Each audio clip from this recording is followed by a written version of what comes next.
Yeah. All right. Can you give me a detailed rundown of the day that the FBI raided the death row offices when you were there? Yeah.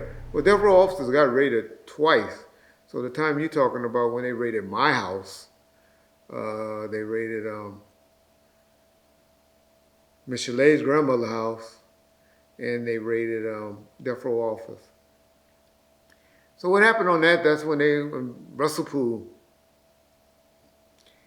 was believing that death row had something to do with the murder of Biggie Small, and so Suge had an Impala, which everybody in L.A. or street dudes in ghetto areas had a 95, 96 Chevy Impala. That was the car to have, right? Suge had one. His was a burnt out cherry. Suge never had the regular stuff that everybody had. He always had to go the extra mile with it. Had some nice rims on it and had it like a cherried out burgundy or something like that. But black cherry. It had a black cherry look with a pearl. But we was trying to get it registered because I was taking all the cars out, taking them out of the death row name and putting them in there because you got to remember the feds are coming, the feds are coming. And so we was worried about all that, trying to, not get stuff they'll seize from death row and put them in people that he trusted names. So this particular car was getting put in Michelet's name. So that's why they went to her grandmother's house because that was the address she was using on the car. And so I was trying to get it registered, and they was like, "Well, we need to inspect the car, and we need to see the car." And so that's when y'all see the car while they raiding the building. Y'all see the car on the news footage with the truck, the Chevy Impala on the back of the car on the pickup because I went and got it from the storage and had it towed because I didn't drive none of the cars. I just had them towed, and they towed it to the office. And at that time, they raided the office and went looking for stuff and raided the office, had everybody, surrounded, scared everybody. Didn't find nothing, just tore up stuff. Just tried to, prove their case for whatever reason, but their reasoning for the search warrant was because Suge had a Impala. That's all that they had a link to on which, like I tell you, who plans a murder, a professional hit, as y'all say, not no game random hit in their own car. But that's the type of investigator Russell Poole was. So yeah. In about 2002, 2003, Daz posted online that he had won a $25 million judgment and gotten all of his publishing back from Death Row. I don't know if you were still there at the time or if you caught up about this later, but do you remember that? And if so, can you talk about that? That's true. One of the true things that Dad said. It wasn't a judgment. Well, it was a default judgment, so I guess it is a judgment. He got a default judgment at that time, Suge, as he did with Harry O and everybody. This fella didn't have to go to court. Fella didn't have to defend anything. Had this crackpot Sherry, I forget her last name, working for him, old cracked out, smoked out looking white chick. That was a joke. Had her working for him as attorney.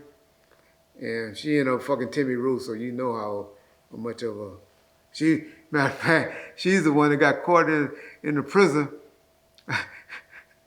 in the attorney room having sex with with Suge Cellmate. He had her go have sex. He made her go and come up there and have sex with her in the cell. Sherry got caught. She got banned and got caught having sex with him in the attorney room. But anyway, Sherry.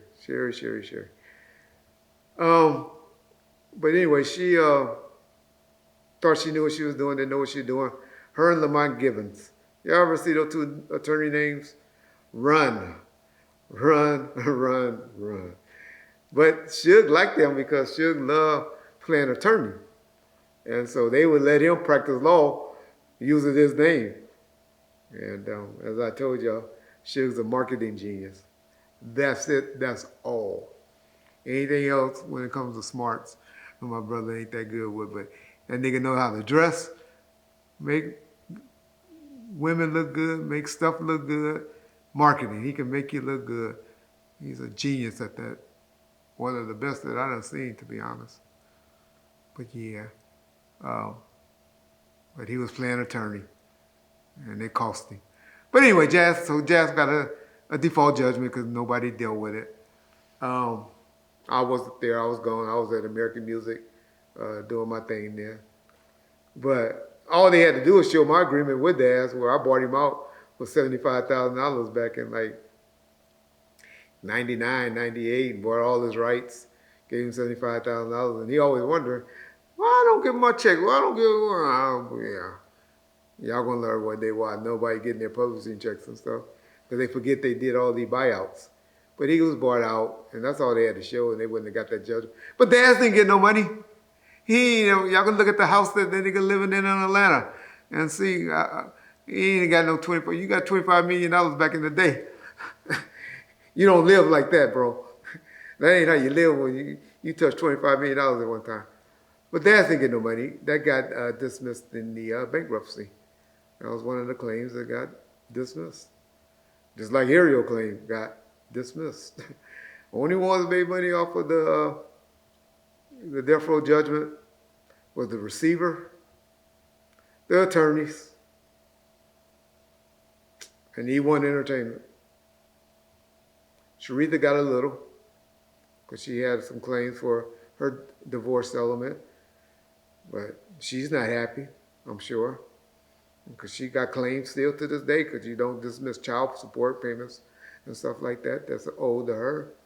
But she passed it. She got a husband that's doing very well for her now, and she living good, living nice. Husband building $1 million home, so they good. And yeah, but other than that, nobody else made no money off of death row bankruptcy. But that's how the game go, I guess.